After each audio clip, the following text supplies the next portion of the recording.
वीरला 3-4 दिवस सुट्ट्या होत्या. वीरला स्कूलमध्ये नव्हतं जायचं. जाता वेळेस रडत होता, मला युनिफॉर्म पण नको घालायचा मम्मी म्हणत होता.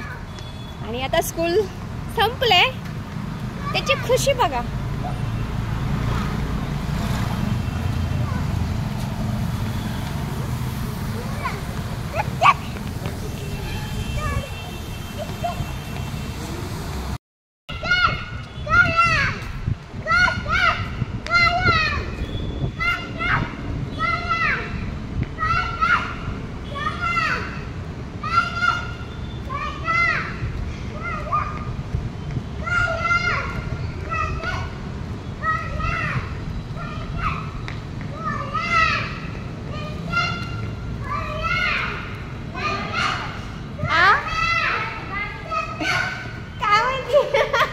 आज काहीतरी स्कूलमध्ये न्यू झालेलं दिसतंय, शिकवलेलं दिसतंय.